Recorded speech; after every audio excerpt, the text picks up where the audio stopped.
Okay. All right. So, hello, I am Sadaka. Welcome to, I think, our fourth or third, can't remember, episode of Circle of Spirit, Queer Questions, Sacred Answers. Today, I have Tony Clark, Hello. who is a Master of Bioenergetic Therapies. I have your little bio here, some modalities that you do: Reiki, Seichim, Karuna, Shamanism, past life regression therapy, Akashic record reading, all the things. And also you are a certified cuddle monster. Intimacy is key, man. We all need it. So it's very important to include that in the list. I think so too. So yeah, you know my style, very casual. You know, this is a place and a safe space for all the gay boys to let their hair down and talk about issues pertaining to gayness, to queerness, to sexuality, to spirituality, and all of that good stuff. So we'll just have a conversation between the two of us. I like to start out always with a little bit of background. How did you grow up? Where are you from? Did you have a sort of basis of spiritual, upbringing? Were you raised a certain way? Were you not raised a certain way? And what the heck happened? And how did you get into spirituality? Yeah, so it's really kind of a weird road. Yeah, I didn't really have much of a spiritual upbringing, other than I think my mother was trying to explain to me karma when I was like 5 years old or something like that. Other than that, there wasn't really a lot of like dogma in my house, but there was always this sense of something spiritual always being present with me. And I think as a kid, I was always aware of it, but was never really named it or anything. Like I could feel it, like it would touch me, it would be around me. And then I think as I got older, I started to actually see the spirits of the deceased.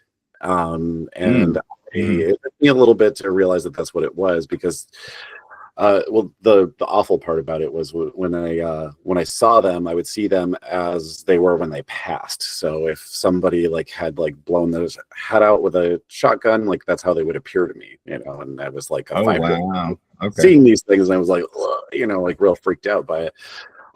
Eventually I just learned how to shut it off because it was just too gross to kind of see all the time. But so I stopped seeing the spirits, but then just kind of like I always had this sense of spirit, even like after that, and like of people, I think, like around me, like I could always like pick up like a sense about like where they are emotionally, like walking by people in a grocery store and just like suddenly knowing things about their life that I shouldn't, just weird little things like that I've always been there. And then I started getting into esoteric healing. And as I went down this road, I was like, oh, wow, there's an actual application for all this stuff that I'm already sensitive to. This is great. So yeah, I guess that's a little bit of how I got here. But synopsis, like what was the first thing that you started doing? Like, how did you be like, ooh, I want to explore that, Oh, yeah. So I think like many people who do esoteric healing, the gateway drug for me was Reiki, because it's just, the one thing everybody really knows about. So I started doing that and like practicing on people, and I started seeing at first, I kind of walked into it thinking like, oh, this could be like some silly hands-on healing ritual I'm gonna do, and it's everybody's gonna be like, oh, I just had this crazy spiritual experience. But what happened was that I actually started seeing real physiological changes in people after working with them. And I was like, well, that wasn't what I expected. That doesn't make sense. Why is that? So because I had those questions, I kept studying like other forms of energy healing, and just kept kind of chasing the answers of like, what are the what are the chakras all about? What's the meridian system? What are the different layers of the aura? And like, what do they all like control? And, it's just been a long road of using all these multiple modalities to answer, this aspect of our human existence. Is the energy field real? And if it is real, then what is its importance and what is its nature in our lives? And how does it, how does being aware of it help us to live a healthier, more vital life, I guess? Yeah, absolutely. That's kind of something that I wanted to dive into and particularly when it comes to energetic healing. That's my jam. You know that too. I find it interesting too. We're around the same age. We're both Aquariuses, like born within a couple of days of each other. And we even have like Leo moons too. Yeah, we both have Leo moons, and energy work is like our main focus. You know, so I think that's an interesting little astrological correspondence there. Yeah, but I don't even understand what that is exactly, but yeah, it's kind of neat. I have no idea. It's just what we're meant to do, I suppose. But yeah, I mean, so just like pushing that towards queerness in general, like how can energy work really help people be more comfortable with their own embodiment? Like, have you worked with people in the queer community before towards that kind of thing? Like feeling shamed, feeling medicalized, the politicalization, if that's a word, of being gay and the trauma that we all feel around it, you know? Yes, and more yeses to come. Yeah, it's actually been a big part of, like, in the last couple of years. 5 years ago, I moved to the city of Rochester, New York. A very large gay population here, and when I first got here, I just saw there's so many gay men with so many severe emotional intimacy, connective issues, you know, and I was like, wow, this is like, I could really help these people.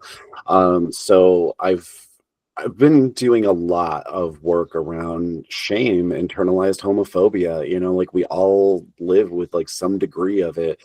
Some of us are a little bit better off than others, and just the ways that expresses and helping people like embrace their sexuality for like what it is, as being a part of who they am and not, or who they are, and not like, you know, a separate thing they get to like, you know, remove from themselves. And then also I've been lucky enough to get to work with so many wonderful trans people too, both like before transition and during and after transition, and it's been a beautiful thing to be a part of, to help them also try to navigate, you know, here I am in this physical body that doesn't match the way that my soul feels, you know, please help me, you know, mend these things, you know. And I've done a lot of shamanic work and other things around trying to help people navigate that as well too. So it's I really love this work for the gay community, because a lot of gays seems like they are a lot more sensitive, more psychic, more intuitive, more open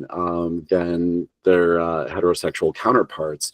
So it just feels like there is no real dogma that can serve you appropriately. You know, it's not like you can go to church and get the answers that you're looking for, because you're going to get a lot of pushback. You know, you're not going to be able to find it in like most of the major religions. But I think in trying to understand your own energy body and the nature of your own spirit, you're going to you can unlock your true potential and your real power and bring that forward into the world. And that's what we need. We need spiritually empowered gay men living the two-spirit way, doing what it is you came here to do, to be a soul that is, you know, both masculine and feminine, or sometimes neither masculine or feminine, you know, and just embracing everything that you are and bringing that into the world and showing the world that love has more shapes than just two, right? Yeah. Here. I'm gonna write that down and frame it. So when it comes to like the experiences that you've had helping people deal with the internalized shame or whatever, or no, actually I want to talk about this idea of queer people being more sensitive, being more empathic in general. Do you think that it's something that's inherent? Is it a body thing? Is it a spirit thing, a soul thing, if we could say that? Or do you think that it's more to do with the fact that we go through a cultural shock? You know, I've been toying with this idea, and there are a lot of spiritual teachers from the past whom I've read who say that to really wake up, you need a shock to the system of some kind. A shaman's death, as we call it. Well, I was just going to say that. Yeah. So you're going through a shamanic death. Other people have near-death experiences, or they have traumatic events, like, you know, the sudden death of a parent, you know, a car accident, being in the hospital for a really long time, and then suddenly everything starts to switch on. And I really think it's just because it breaks you energetically, it shocks you energetically, and all of these walls come tumbling down, all of the what's the word I'm looking for? You become vulnerable, and suddenly spirit can, move through you. You start to open up in different ways. Do you think that's the reason? Because I mean, to me, certainly I had plenty of shocks, as a young person or whatever. Like, I do not fit into this box. I do not fit into this culture. Help, or whatever. I can identify with that. Yeah, 100%. Yeah. I think that's a big part of it, but I think it's the convergence of many pieces, and so necessity is the mother of invention. And for anybody who is intuitive or psychic, they have a deep trauma history. Like, that's 100% across the board. There's no such thing as a person who has a sensitivity, an energetic sensitivity, that hasn't experienced living in or growing up in an environment that is heavy with chaos and trauma and distortion. Because we develop our intuitive abilities as a way to keep ourselves safe and to protect ourselves in completely unknowable and unreasonable situations. That's why I say necessity is the mother of invention. So because we've grown up in chaos, it's created this need for us to need to feel our environment, to know where safety actually is. And sometimes it's nowhere. So we got to seek a little bit deeper, a little bit further. And I think that would connect us with spirit. But then I think also there's something to what you're saying too, about being the shock of being so other and being so different. Like, it forces us to start to look outside of the normal dynamics, our community, our family, to find a sense of self. We start looking for it in the ether because it's nowhere else around us. Like, I can't identify with any of these people who are around me, and then I think also there is an inherent blending of masculinism and feminism that exists in most gay people. And because of that blend of, we're both yin and yang at the same time, it makes us more in alignment with the true nature of spirit. So we're just naturally more open. We're capable of just walking arm in arm with it because we can embrace both our masculine and feminine at the same time. So I don't know if that answers your question, but I'm hoping it does. It does. I actually wanted to talk about that a little bit, because I see that'll come up in some of the forums, every once in a while. It's like gay men are both masculine and feminine, and they embrace the divine masculine and the divine feminine or whatever. And I always take a little bit of umbrage with it, because for me, I come mostly from a Taoist philosophical perspective or whatever. Everyone is yin and yang. Like, there's nothing in the middle world that is not a combination of those two forces, of those two polarities. We have to be. And I suppose you can try to put everybody on a map or whatever, that straight men are more yang or whatever, but they're considered feminine on the inside, according to Taoist philosophy. Women are considered yin on the outside, but yang on the inside. So they're stronger on the inside than we give them credit for, even though they have soft bodies and that kind of thing or whatever. It's a little hokey in some ways, like the genderization of yin and yang, and it didn't really happen until later in Taoist thinking. But that's the way I always come from it, how I always come at it.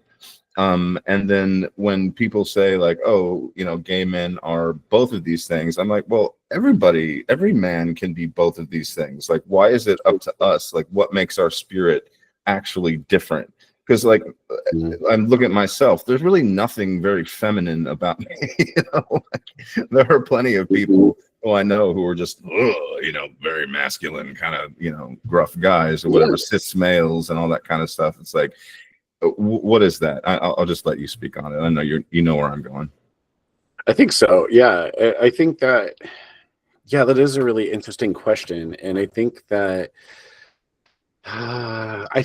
there's a more of a natural balance within homosexuals, within queer people, than I think. And then I think with cisgender, well, it's not cisgender, with heterosexual, heteronormative people, there's kind of like there's the selection. Like, you have to choose one, you have to be one, you have to express yourself as one, and we don't really have that dogma on us, right? So we're allowed to kind of let both wolves that live in us be fed at the same time in whatever way we see fit, you know, where there is a little bit more social pressure for a heterosexual person to like, oh, you're a man, so you have to be X, Y, and Z things. You can only feed the black wolf, you know, and you're a woman, so therefore you can only feed the white wolf, you know, you can only be these things.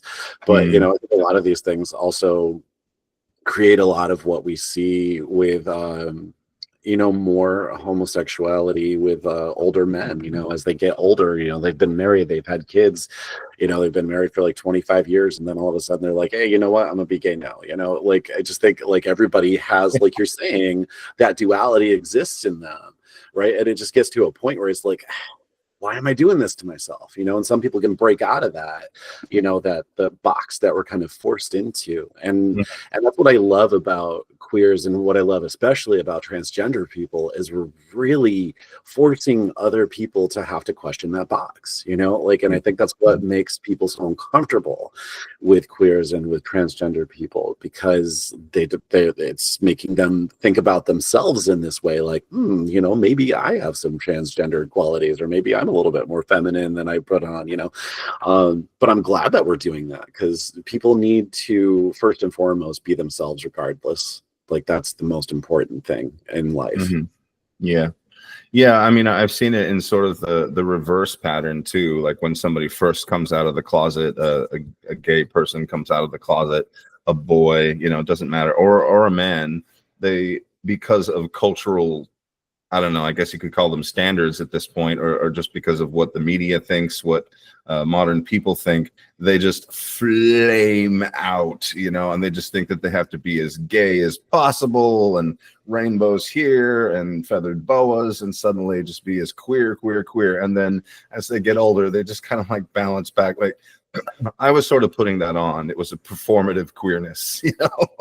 Oh, yeah. Because they think that's how they're supposed to act, and if you're going to be gay, you have to be this way. Whereas I lived in Colorado for 10 years. I knew plenty of gay men who were completely cis and just like living up in the woods, chopping wood, living in their cabins, doing blue collar work, and just as straight as could be to all appearances, but they were not, you know. Right. And I think that's a beautiful thing. I love that. You know, I kind of, you know, as much as I hate like straight people having to force themselves into any sort of like image, I feel the same way about gay men, like having to feeling like they have to force themselves into being this, like, you know, queer eye for the straight guy, super flamboyant. Like, I have like all of Lady Gaga's albums, you know, thing, you know, like that's, we're so much more than that, you know, where Don't you though? it could be.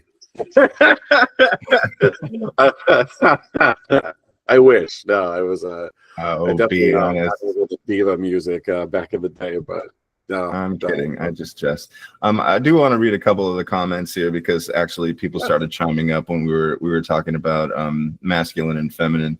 Peter said, each and every one of us, regardless of sex and gender and sexual preference, have a divine feminine and divine masculine.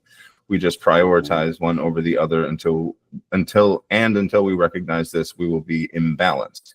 I think that's interesting to talk about it, you know, because in the energy work that I do and the shamanic work that I do, something I will do energetically for people is attempt to balance the masculine and feminine currents. And I think that it's an interesting idea, because, you know, can you speak to that actually? Like what does that mean for you when you're working with somebody, you know?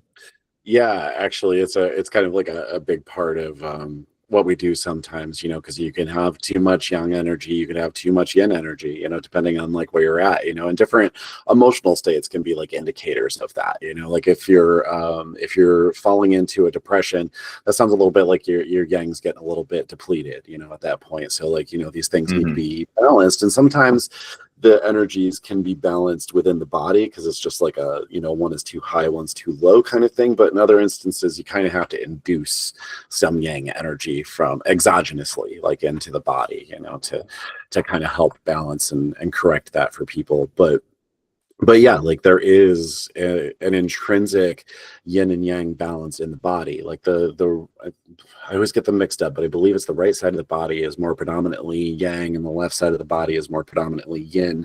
And then even with chakra aberrations, you know, when they get distorted from certain emotional experiences, sometimes the chakra will actually tilt more to the yang side of the body, you know, if there is a more aggressive kind of distortion to it, you know, and if it's a more like passive distortion, then the chakra will actually lean more to the yin side of the body, which is a really interesting thing. So the actual energy medicine shifts and changes like really correlate and reprove the whole yin and yang philosophy about the body. Right. Yeah, the assemblage point does the same thing in the shamanic work that I do. We work a lot with the assemblage point, and if it's just tilted just a little bit here or a little bit that way, then you can start to get depressed, or you can start to get like super manic or whatever. And yeah, it's all about that kind of stuff. Yeah. Okay, so what else did I want to bring up? You know, we were having, speaking of shamanism, like we were having a pretty spirited discussion about shamanism and shamanism across different cultures. I was doing my like scholastic academic kind of thing and bringing up all these different points. Basically, it's a sort of invention by you know, white old guy who thought that maybe this is the root religion of all humanity and that kind of thing. In one sense, it sort of whitewashes the whole picture and takes away from the specialness that each of these indigenous cultures have in their own sort of root religion, their own sort of shamanistic practices. And it is a rainbow of variety across the world. You know, this type of Incan shamanism and Andean shamanism, North American shamanism, you know, different types of Asian shamanism, shamanistic practices can be absolutely, there are things that link them, just like there are things that link all spiritual practices per se, but there is no one root shamanism. You know, like, what does shamanism mean to you? How do you approach it? How do you work with it? Especially in consideration of, you know, modern ideas of like misappropriating culture and that kind of thing, you know. So one of the things that I like to say to the conversation about the misappropriation of culture and stuff like that is spirit doesn't have a culture, you know, and I really resent the whole concept, you know, because like, you know, as a white man doing shamanism, I hear it a lot, you know, like, you know, like you're doing cultural appropriation or misappropriation and stuff. And I'm like, I have a soul, therefore I have access to shamanism. I don't know what to tell you, you know, like that's just the truth of the world. Like, yeah, exactly. You know, like yes, there are a lot of cultures where shamanism is more widely used and embraced, and their shamans are more highly celebrated and recognized within those cultures. And I'm not claiming to take anything away from what they're doing. In fact, I support them fully. Like, I want those shamans doing exactly what they're doing. I want you out there doing exactly what you're doing. You know, I want everybody to be playing their part and doing their role. You know, if you're a shaman, step forward and get to work, because we got a lot to do. You know, we don't have time to be worried about, you know, whether or not we're stealing this from another culture or not. You know, like, it's shamanism has evolved alongside of humanity. It's been here as long as we have, and it's grown and taken shape with us throughout our different cultural expressions. And so to say that it belongs to any one culture, I think, is insulting. And I think it's just flat untrue. You know, it belongs to everybody. Anybody who wants to do the work can tap in and become a shaman. Yeah. No, I ran up against that problem once. It was the girlfriend of a spirit brother of mine. I call them spirit brothers, who was just livid, you know, that I called myself a shaman in a sort of modern young white girl way. And she just basically said that I couldn't call myself a shaman because I wasn't a person of color. And I was like, well, I'm half Mexican, bitch. So, you know, deal with it. And I brought this up before in the beginning of the meeting before we started recording. It's like, blood should not be the thing. Yes, there are certain tribes or whatever that I'm not invited to because I'm not a part of that tribe. I get that, you know. Yeah, I'm not gonna show up at a Lakota shamanic, you know, powwow or whatever they call them, meeting ritual and like shaking my rattle around and say, but I'm a shaman too, look at me, that kind of thing or whatever. Like, it's just not going to happen. But I do need to do my own thing. And I think that we're so alienated and disenfranchised spiritually as Westerners these days that we need to discover our own type of shamanism, our own root practices or whatever. It goes back to like the first interview I did with my friend Ben Stimpson. He wrote a book called Ancestral Whispers, and he's from Wales. He's got that whole fairy folk magic and those lines of things. He was going back to his ancestors and discovering what essentially could be a form of shamanism. And people don't think of quote unquote white culture as having a link to shamanism, but there's Celtic shamanism. It's just a word at this point. That's the word that we chose in our common parlance to refer to a specific set of practices and a way of approaching spirit. So yeah, thank you for answering those questions. I think it's important. No, it is. I think I think you're right. I think a lot of like Americans, like we haven't really discovered our true spiritual path as Americans, because we're such a mixing pot of so many other cultures.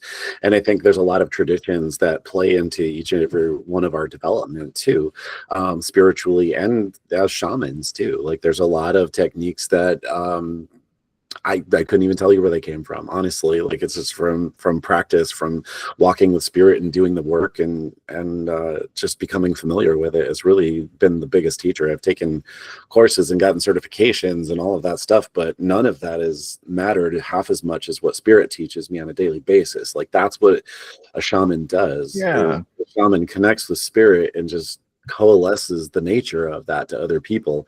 And a lot of times that manifests as healing for them. No, I think that's really important to link up. And again, this is two Aquariuses talking, but honestly, fuck certifications. Like I've always thought that, in so many, it's, the school of actual experience. That's the one that I went to. And so when people talk about the training, I'm like, yes, I have been going through my shamanic training for 20 years. I don't have any certification to wave in front of your face. Also, that ayahuasca shaman in the Amazon doesn't have a certification either. He got taught by the plants themselves. He got taught by my mother Gaia. You know what I'm saying? Oh my God. Yeah, that's the thing. Like that is such a white person idea too. Like this whole idea of like, oh, well, who's your teacher? Who's your mentor? Who certified you as a shaman? Bitch, spirit did. Like, what are you talking about? Like, I've been doing this like my whole life. You're either going to get on the train or you're going to walk away. Like, I don't care. Pick one. Oh, thank you for that. I love that.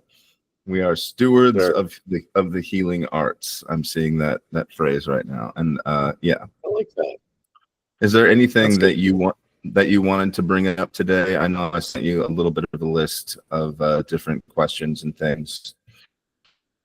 Anything in particular, you want to say to queer people, like coming into spirituality for the first time? Maybe it's safe here, or we're trying to create this safe space for people, and I think that sometimes people just don't know where to go.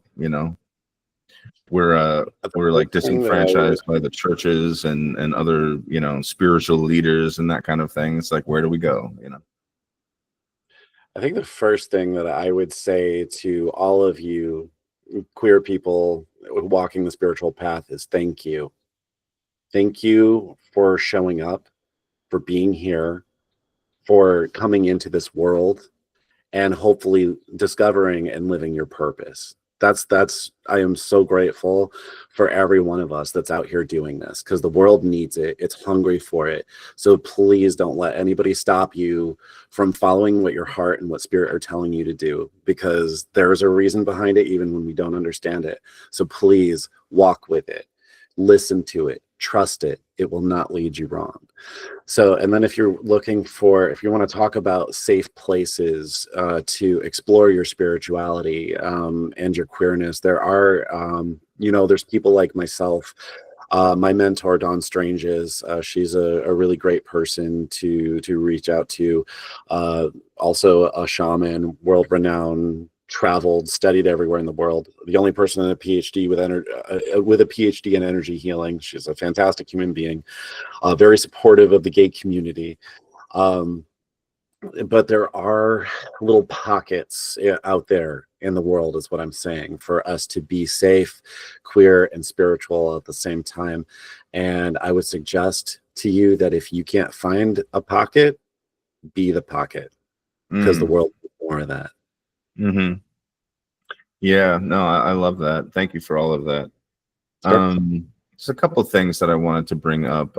Sacred intimacy in queer relationships, things like that. You know, it's a big deal. I think you probably deal with that more than I do. I know some of my contacts deal with coaching people in relationships, and you know, not just getting past the personal shame, but then getting past the attachment. We're constantly talking about love in the spiritual communities, and yet if you look at it from a higher spiritual sense, love is a form of attachment. And Buddhists and all these other traditions are constantly telling us, no, detach from the world. How do you navigate being a spiritual person, wanting an intimate relationship like that, but also not getting codependent on it, you know? Yes, that's a really good point. So is being people who are connected to spirit, we get to experience unconditional love, you know, because that's all that spirit is. It's just that state of unconditional love. And sometimes when we interact with other people here in the 3D plane who might not have that experience, they don't understand that level of unconditional love that we can have as spiritual people. And we feel shunned. We feel like pushed away. We feel like we're like, what do you mean? I'm giving you my everything. Why aren't you meeting me with that? Because they fucking can't. Okay. Like they don't have the same experience that you do, you know? So like as spiritual people, I would advise you to respect the separation. So we came here to this plane from spirit where we experience the oneness, being part of the singularity, to come here to experience separation so that we can grow and learn our souls as individuals. And does that mean that we shouldn't be having relationships? No, absolutely not. Like we should also be pursuing intimacy, but we got to make sure that it's appropriate intimacy, right? But then also as queer people, we come up against the societal rub of being told that our love is wrong, right? And then we internalize that.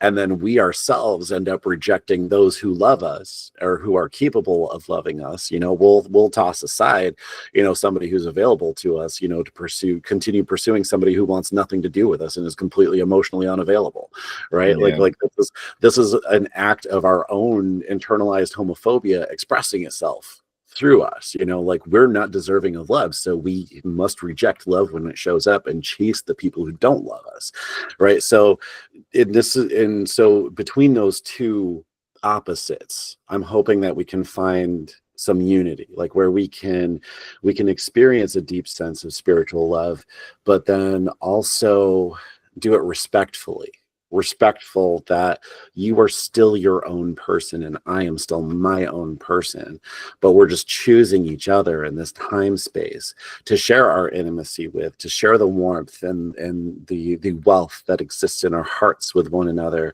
but that you are still you and I am still I. We're not going to become one. You know, I think that's where we run into developing attachment disorders. And I think that that's pretty common amongst people in the queer community. And I think a lot of it comes from that intense and insane pushback that we receive towards our identities, and also our sense of love and our sense of intimacy. We all deserve intimacy, but don't we deserve it to be mutual and respectful and healing? Yeah, absolutely. I've had my issues with that in the past. You know, it's like I went from one polar extreme to the other, you know, where I was in one relationship and I wanted to be so much more separate from him than he wanted to be of me. He was the codependent one at first. I opened up the relationship, had all these things, and I get into another relationship years later, and I end up being the one who wants to attach and keep them close and all that kind of stuff. So it's just like you can it depends on the person, especially for me personally, because I'm such a chameleon and such an empathic person, and I just kind of like, I balance myself out with whoever I'm with. But yeah, it can be extremely difficult to know what the difference is, especially as a person coming at it from spiritual perspectives. I'm like, am I supposed to completely disconnect from my partner in order to continue to be a spiritual person, or can we still continue to pursue that intimacy? I think it's really important. What you brought up is just appreciating the separation for what it is. This is a beautiful thing. Your partner can be a mirror for your soul, for your spirit, even if it's not reflecting exactly what you are or where you are in the moment. It's reflecting a piece of God, a piece of spirit back to you, and that's a wonderful thing to appreciate, because people do not get to do it anywhere else in the realms the way we get to do it down here. This is a unique experience. And also thank you for bringing up that, because something that I come up against a lot when I'm working with people is just this. Maybe we can talk about this next. It's just the sort of modern pop spiritual, how can I put it? Basically, for me, it's always come from the starseed phenomenon, where people think that their families are elsewhere. The earth is a prison. It's a trap. We're not supposed to be here. Oh, my family is somewhere else. Oh, I just can't wait to go back into space and go be like unified again or whatever. And grass is always greener, isn't it? Oh man. It's always greener, and I get so vehemently, I get passionate about this one. I'm like, just be an earth seed. You are here to be an earth seed. You are on the earth now. So what if you have evidence of Arcturian DNA in the 5th layer of your aura? You're here right now. This is what you need to be doing, right? Yes. So walk here. Yeah, I see so many posts, about I don't know, people making jokes, memes about regretting reincarnating again and stuff like that, and so many people are really buying into this this public conversation, right, of wow, incarnating is so horrible and it's terrible here and I hate this and I'm like, okay, you got the first point, but the second point is, yes, but how can you make that better for everybody else? Yes, you're not the only person who's fucking suffering. We're all suffering, right? So why don't you just try to make that better instead of wallowing in it and just posting memes about it, making everybody else feel just as miserable as you are? What are you doing? You're missing the point of the suffering. The point of the suffering is to teach us how to live compassionately. And I get pretty frustrated with a lot of these pseudo spiritual, I don't know, mindsets, I guess, that people are developing right now. But when you look at it from the eyes of spirit, we're really just, the whole purpose is to reteach us about unconditional love. We are separated off from the unity into our own little fragment and thrown down onto the planet, and we're made to forget about everything, and we just have to find our way back to unconditional love again from that point zero. And along that path we have so many experiences that teach our souls such deep lessons, and every single one of these paths lead us back to unconditional love if we keep doing the work, and we can follow it right back to it. And then the whole singularity learns from each of our experience. It grows because we have had an experience, because we've been here, because we came here, we suffered. And then even though we were suffering, we were also walking other people home. You know what I mean? It's not about us and our suffering. It's about trying to do what we can to make that suffering less for even just one person. Yeah, absolutely. Here. All right. Well, I think that's a good place to just open it up for the Q&A portion of it. We do have some good comments in here. They're mostly just commentary. I said it. I thought I said I thought it was funny that you said Arcturian in that in that piece of the conversation because I happen to be mostly Arcturian. So. Are you? Well, I Okay. mean, I think I'm. when you can dive into it, I guess we're just dovetailing into that still. It's like, yeah, I had my starseed phase, and so I did that. It's almost like doing a past life regression, Yes, it can help you learn something about yourself. The past life can, the starseed thing can. Yeah, that was my family. That is why, because the Arcturians, it's what I discovered. They were so connected, and it's just this like unified one mind. And then I feel myself. I had a regression experience where I was just beaming out this love and this connection and just experiencing everyone on earth being completely disconnected. And I felt completely alone. So yes, I can learn from that experience and knowing that kind of stuff, but I'm not going to sit here and going, oh, I can't wait to be with my Arcturian family again, and just like pining for this fantasy, because I am here now and I did it for a reason. Same thing with the past lives. I could have been this, I could have been that, I could have been a fishmonger in Mongolia. I don't know. It doesn't really matter because this is me now, and this is what I'm supposed to be focusing on. All right, just wrapping that part up. All right, so anybody? Yeah, absolutely. Oh, yeah, sorry, you can comment on that if you want to.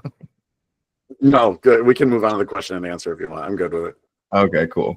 All right, so everybody can unmute themselves who has anything to say, comments, questions about any of that stuff. Slander. And we'll take slander too. Yeah. Anybody Libel. Can I write who something wants on? to get Tony's number because he's super cute. Go ahead, Daryl. Tony. Oh, Tony, how are you? Anyway, hi, Tony. Hi, Hey. Savaka. It's lovely to be here again. I miss you guys so much. I miss you guys so much. It's nice to see hot guys who are into the spirit stuff because I want you guys to have a heart. Tony, is there anything I know every theater of religion has a form of astrology. And I know, do you use any of that in your work? Yeah, definitely. I just use the classic astrology that we have, like nothing that's Western. Yeah, I guess Western. I don't even know the differences between. I know there's Western. Yeah, I do a lot of work with like people's chirons, Mars placement. Nice job. You are a healer. Like like Vesta. I get into like the Vesta placements and Nessus. Nessus is a big one. 6th house, 12th house. Oh, yikes. Okay. Yeah, we've got some work to do. Yeah, 6th house. Look at the 6th house, because if any more malefic planets or even Chiron itself is crossing those points, that there's definitely a way, like a lot of people will get a wake-up call when Saturn crosses their 6th house. Oh, yeah, for sure. That's me. Anyway, but I know in CTM, there's a lot of stuff, especially astrology and things that helps them cure. What is CTM? Chinese traditional medicine. Oh, okay, got it. ECM. I have a teacher that's the same rank as my teacher in Aikido, who does Chinese traditional medicine in Indiana. And he does some great things. He turns around a lot of diagnoses. He does a lot of work, and it does things like the elements and when there's wind. Like I have MS, he told me it's wind in the chimes and things like that. And also, I met. He wasn't a master when he's probably getting to. He made it clear that mastery of qigong is really, really difficult. But he's like a master martial artist, and he practices qigong, and I practice qigong when I look at I go to YouTube and I find some qigong stuff, and I feel amazing after doing some qigong. And also Aikido and that theater of the Aiki art. Well, martial arts in general are spells and things like that, only in motion, like dance. And it's just really great to see what's out there. And you're right, all of us LGBTQ people are charged in this lifetime of bringing people. And we've done a lot of healing in our families. We've done a lot of healing ourselves in our communities as men and our communities as women. We've done a lot of stuff to heal what that is. And we are the ultimate heal. Like, defend our trans sisters and trans brothers, because we're next. We're all on the chopping block. We have to look out for them. We have to look out for people in general. Like, people say, like, I've heard from a lot of guys that I did stuff with in Maine, that we are different. We care about people. We actually like, as a Black man, it is upon me to do healing, in not just healing of things like broken bones or stuff like that, but also like psychological. It's a calling on my life for Jupiter in the 8th house, that I am to be a healer. So I think it's in it's the 8th house, 9th house, somewhere like that. It's right at the top of the chart. the 9th. Yeah, it's like on the side. It's like right close to the 7th house, which is relationships. It is it's like our reignition. It's our rebirth, but it's also our death. And Jupiter being there gives people a healing energy, because it's going to overrun the rebirth factor of the 8th house. Okay, we can have an astrology whole meeting sometime, but let's move on to see if anybody else has other questions. Yeah, somebody else go. Yeah, let me stop talking. Run my house. I'm sorry, I'm a Gemini. It's been a long time since sure I've been here, so I miss you guys. I miss you guys so much. Like, you have no idea how much I miss y'all. Like, I need to talk to y'all more. I'm sorry. yeah, well, you got to come to the meetings. I mean, every Friday, 2 p.m. Eastern. So yeah, I forgot to mention it. Friday. I forgot to mention it, but if anybody has a comment or question, you can use the raise hand function, and I will get to you in order. Otherwise, yeah, Peter usually has. I love to see my people looking beautiful. I'll see y'all later. Okay, bye, hon. Thanks, Daryl. Yeah, Qigong came up. I practice Qigong a lot. You know, I love that. I recommend anybody get into it. That's sort of how I got my start in energy work, and it's a great way to do so. One of my my Reiki students, he actually started off as a Qigong person who figured out on his own how to use the Qigong techniques to move energy in other people's bodies. And so he kind of like has created this whole self-developed technique like based on that, you know, and then like came to learn Reiki from me to, you know, to add to his abilities. And it's quite an interesting power he's got. It's pretty intense. Like whatever it is he does is pretty amazing. That's beautiful. Yeah, that was my whole start with it. And I was like 15 years old, and I had to sneak a book of Qigong from the library and hide it from my mother, because she would have thought demons. You know, that's exactly. Oh God, Christians are so insane. Yeah. We've got some wonderful, you know, I miss Seneca. I was just talking to him, who is a trans man and a witch, but also an Episcopalian, and regularly goes to Christian Episcopalian services, and has somehow been able to blend all of these things together. I want to interview him sometime, because that is such a unique perspective to have. And yet he understands completely that it is just a modality, a framework within which to work, you know, for your own personal spiritual development, and the Christian thing works for him, you know.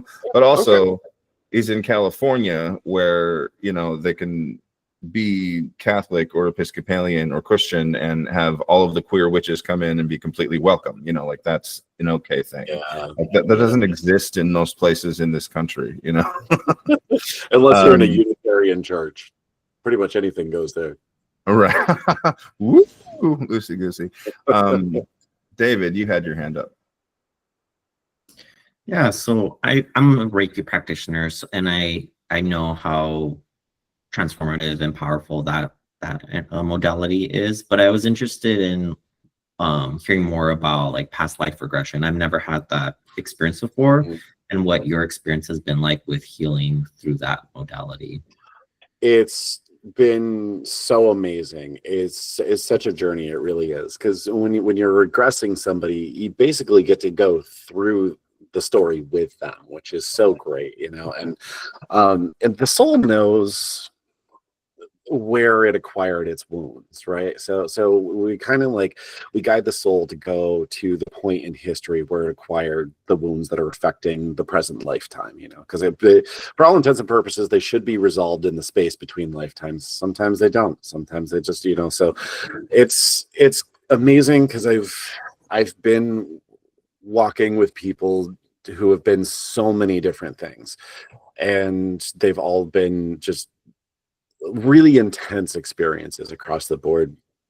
And the levels of healing that are possible from it are life-changing in a way that are difficult to put your finger on exactly, you know? So I think, I guess I'll talk about my own experience. Like the first time I had a past life regression done, I went into it with the intention of, okay, I keep fucking up all of my relationships. Clearly there's some sort of spiritual thing that's happening here, you know, so let's use past life regression therapy to take me to that. And where I went back to was this past life where I had lost my wife during some sort of a cataclysmic event, and I could not save her. So I carried that guilt in my soul for probably about 6,000 years or so. And the way that it was manifesting in this life was it made me an overcompensator. Like I would date somebody and I would just take over. I would just do everything for them. I would run their life for them. You know, I would just, you know, take care of everything. I would supply everything. I would carry everything literally all the time. I would always be the one driving, you know, I was always paying the bills. I was always, you know, all of this stuff. And what I learned in this process is that like I was always trying to make up for having failed my wife in this previous lifetime by consistently overdoing in this one, and then healing the wound, getting to reconnect with her soul and my soul and having them get together and have her forgive me for that. Was this weight I didn't even know I was carrying got released from me. And ever since then, I don't overcompensate relationships anymore. I find new ways to fuck them up, but I don't overcompensate. This is not your therapy, Tony. No, I'm kidding. No, I'm just trying to give an example of ways that it can be healing. So no, I appreciate that. No, and I completely agree. And like the little work that I've done with it, you know, when it has come to it, I've just tried to remind myself and teach or remind people that it's not the past life that matters. It's what you said. It's basically like a soul wound. You know, like that is what feeds into this life. The major experiences in those past lives feed into the next one, and the ones in this one feed into the next one, and the next one, and the next one, and so on, and just become this like big chrysalis of you know. And it's those things that you can heal with that kind of past life regret when you learn what they are, learn what the wound is, and then learning how to heal that. Then you suddenly understand why you keep fucking up your relationships. You know, I do the same thing. For me, my deepest soul wound is this feeling of disconnection, of loss, of that nobody cares, that nobody is literally out there, nobody gives a shit, you know. And I've had different regressions where I felt it as a native person who was in the middle of basically the Western colonization, you know, American colonization of this country or whatever. And these people are coming, the whole tribe leaves and they tell him, stay here, we're going to come back for you. And then they never come back, you know, like that kind of thing. And this feeling of just this like complete separation, everyone's gone, everyone is lost, that kind of thing. And it feeds into me in so many different ways. And I had shared the other regression that I had, and it was actually me. It was in this lifetime. I went back to a time when I was just a baby, and I was literally just beaming out just connect with me in a sort of psychic way, like a telepathic way, for lack of a better term or whatever, and feeling no one respond. And it was just, well, nobody's out there. I'm completely disconnected. I'm completely alone. Those things they match up perfectly. And I'm sure if I did more past life regressions and whatnot, or even in this life, I would find the same pattern over and over and over. Or a similar one. We always find like new ways right. to express it. Right. Yeah. Even if it's not exactly the same wound in each life, it's something that feeds into that core wound of you, And once you know that, then you can address it, you can start to heal it, and you can transform, David, did you feel like we answered your question? Yeah, that was really helpful. It's something that I've been considering like trying out for myself too, just to have that experience and see how that works for me.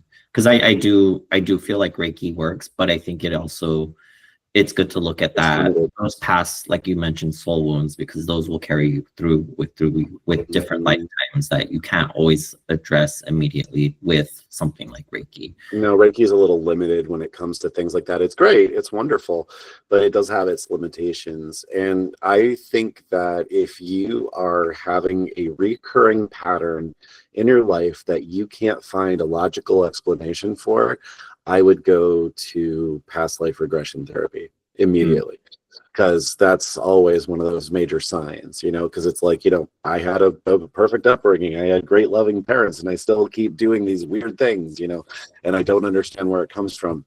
Yeah, chances are it's in your soul record somewhere. Either past life regression or Akashic record reading. One of those two would get you the answers you're looking for. But a past life regression will actually walk you through the process to correct the healing that should have happened in between the lifetimes. So that's a little bit more intense in that way, I guess. Thank you for that. I want to talk a little bit more about the Akashic stuff too. But first of all, David, Daryl loves your mustache, and he is affirming good facial hair. So thank you. I hope I'm included in that. Thank you, Daryl, who is our resident astrologer. You already heard. I've already done this to you. Like I've already, like when you shaved your face, and you were like, I was like, oh, that face card still works. Like I affirm my people. Like I'm not one of these like beholden, all tight faced. Like nah, I love y'all. Hair, yes, I am all for the facial hair. Stephen, you had your hand up, and then maybe we could get into the Akashic stuff after that. Hi, yeah, I was going to say my question is not about the Akashic records or sort of my curiosity really stems from kind of a personal experience that I'm that has kind of unfolded over the last probably 3 months in particular, which is so I have a certain number of clients that I work with, whether it be healing sessions or whether it be like spiritual based life coaching. But then something started to kind of creep in which, how do I say this other than something kind of started letting me know that in some way, shape, or form, that perhaps like we don't make any decisions, like that maybe the only choice we have in each given moment is whether we resist it or whether we just allow it. But sort of that the story has already been written, the sort of, if people want to use it like a karmic destiny for each character, for each sort of, as we look out around each being, that's already sort of, it's going to do it regardless of what you do or what you want to do. But that there is a sort of openness in a way that where you just kind of lose that identity that that you're the doer, that you're the and so it's been an interesting sort of as that realization is expanded, which is it's kind of like it's kind of taken I mean, it takes a lot of pressure off of you because it's like, if it's of itself, like there's not really, it's like a character in a book all of a sudden becoming self-aware and going like, the story shouldn't be like this, but it's already written. But I'm not saying that that's the definitively the way it is or isn't. I'm always open to a deeper and a more sort of full picture, and without an end product, but that, you know, you just kind of keep going.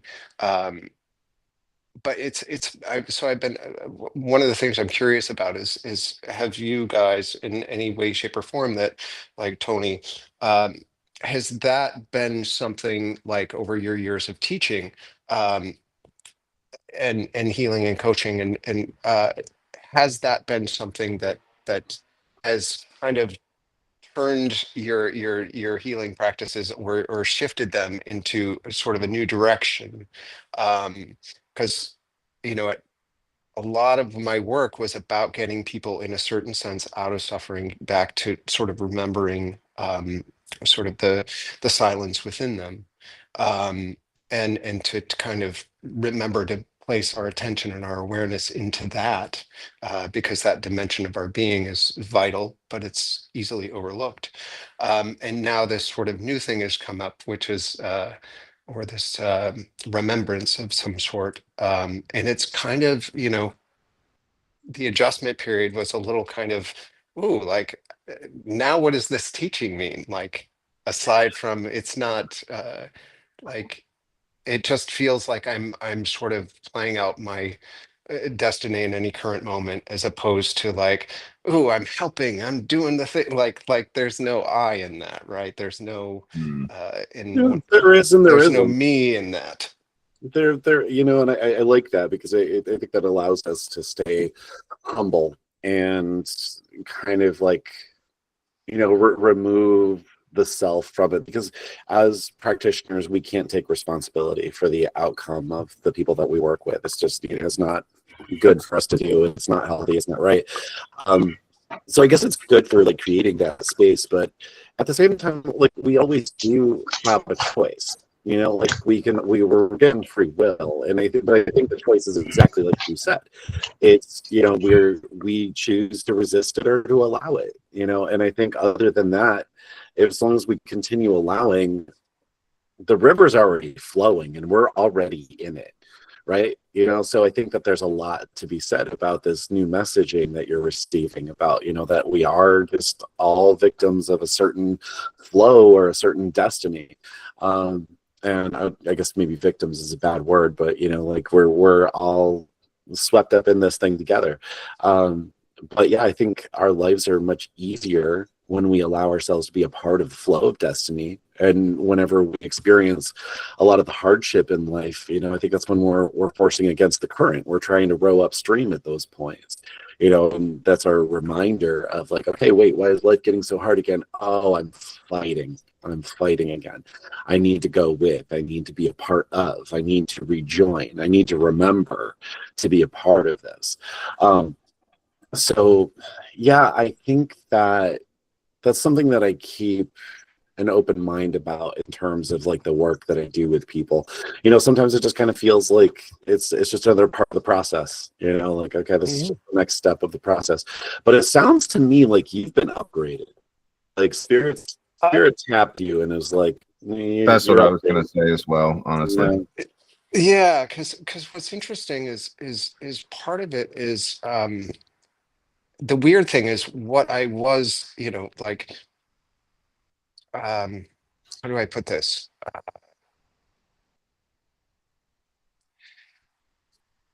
It's that sort of when you start to kind of recognize the uh like, just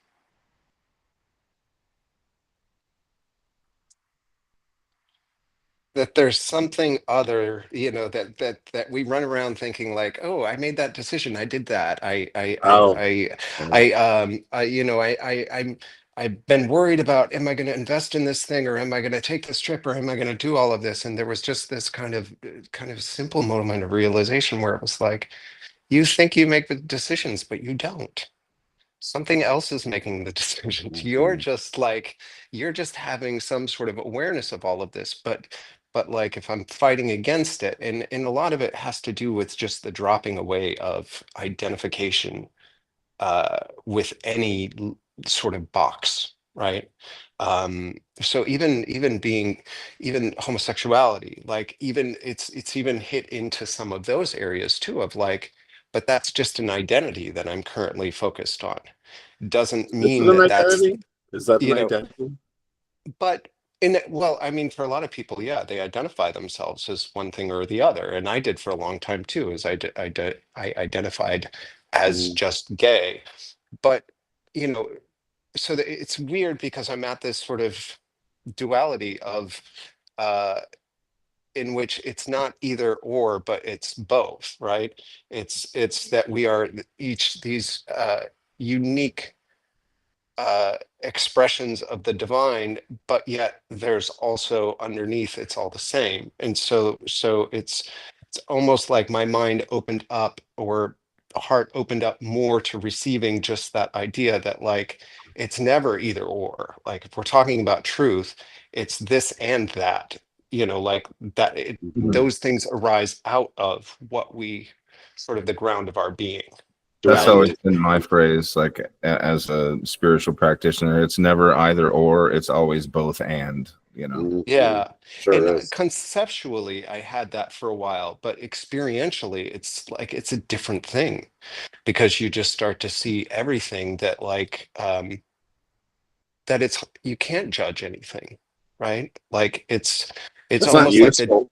yeah, it gets taken away from you to a certain extent, though. Like the judgment, it's just because that narrative falls, that those parts of Hmm. self, or and we could talk about if there is a self or if there isn't a self. But when that really kind of starts to flush out, there's it's yeah, it sort of discombobulated me for a little bit as far as my like what I was doing, because it just seemed like Right. So that like kind of at one point started to drop off.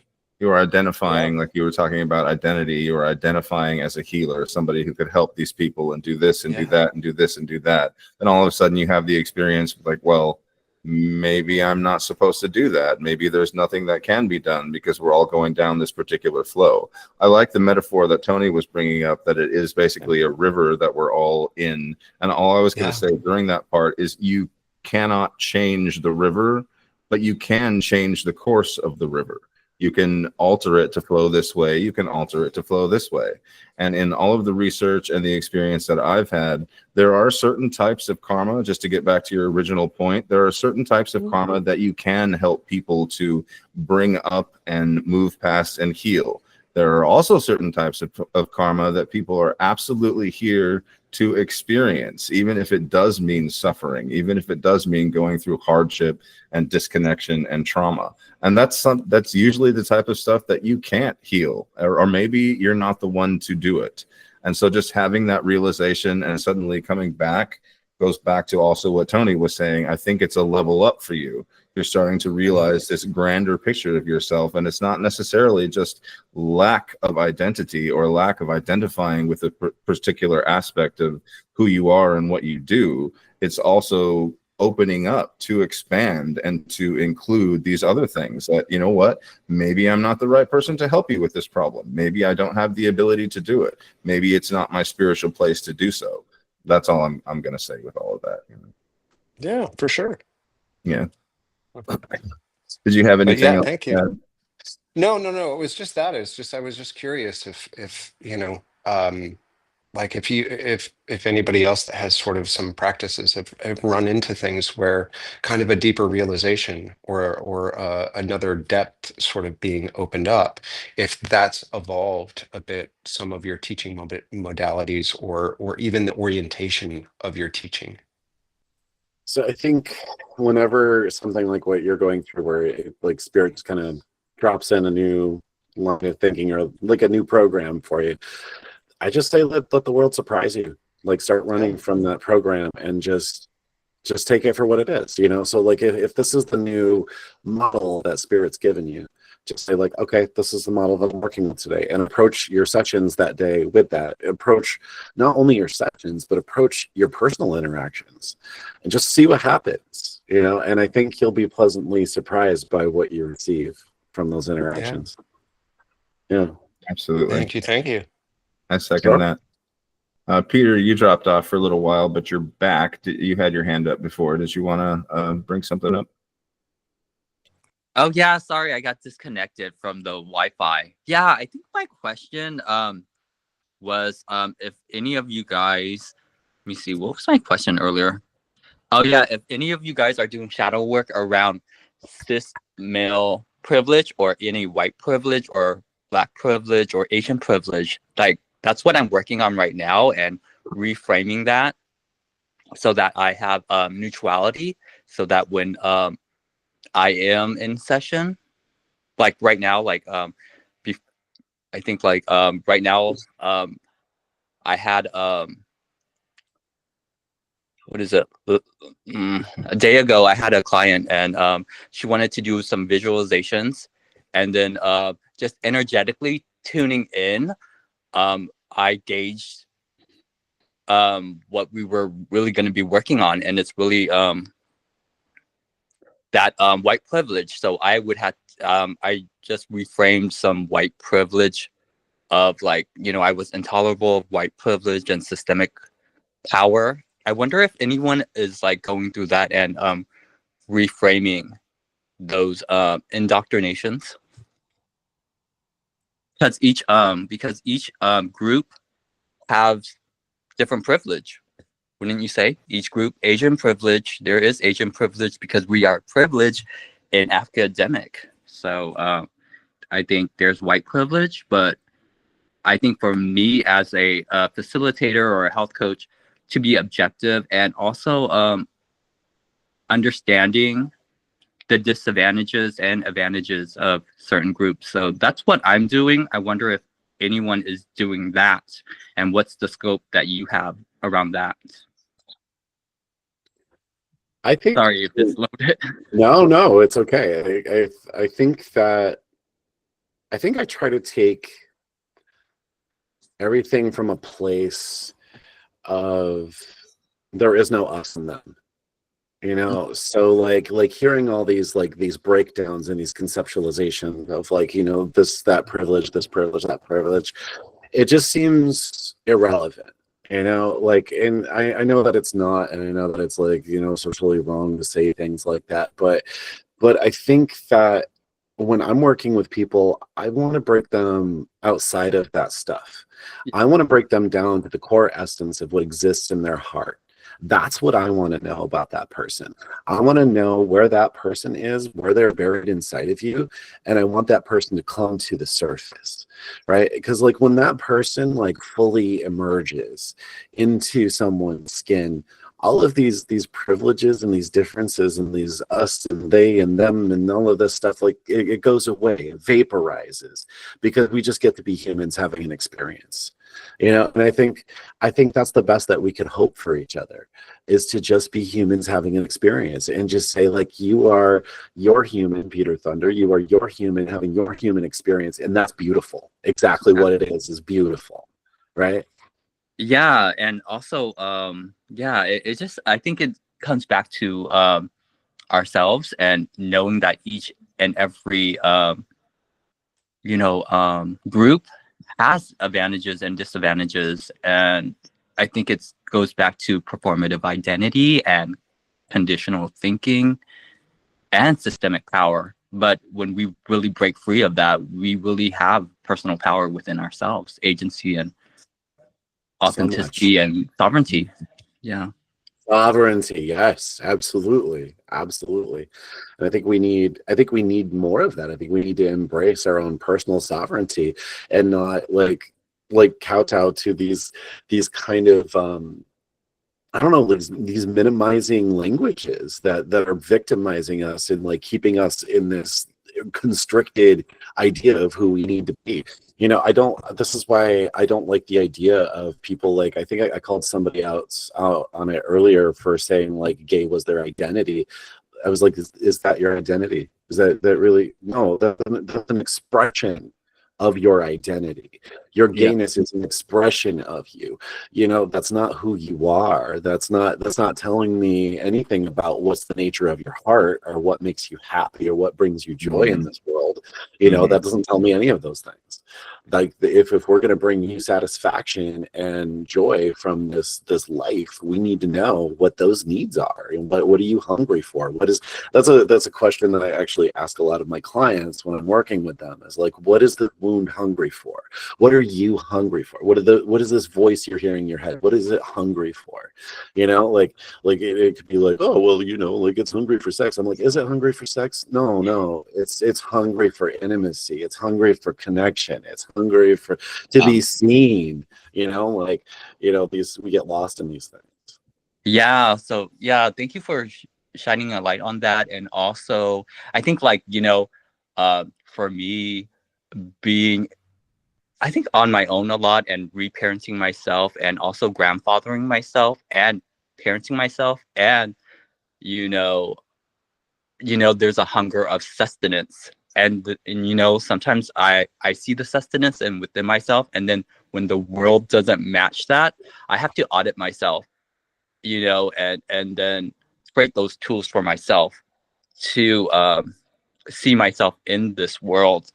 I think it definitely goes back to what's that word? Yeah, divine unity within ourselves and not giving ourselves our powers away. Yeah. Yes, we should stop doing that. Yeah. Thank you so Okay. much for talking to me, and yeah. Of course, I'm happy to help. Yeah. Thank you all for being here. Thank you, especially Tony, for taking the time out of your day. I know you were on your break or something like that, so I really do appreciate it. We will have to do it again. Anything that you ever want to bring up with everybody or highlight and talk about, just let me know, and we can do a special segment on that. I really appreciate it. Glad to have you And here. anybody who wants to do any of their own spiritual work, and they want to hit me up to do some of these past life regressions or other things, so please don't be afraid to reach out to me. I will. Happy to help. Absolutely. And just before I forget to put in there, your website is Nightwing Healing Arts, so we can and it's .com. So perfect. Yep, pretty easy to find. You'll see my pretty face on there. Yes. Thank you so much again. You speak like a true Aquarius, and I vibe with that very much. So yeah, thank you so much for asking me to do this. It's a high honor to come here and speak to you and your group. So I'll do it anytime.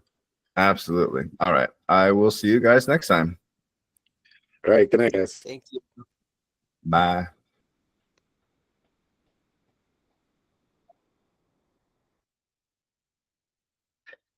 Thank you.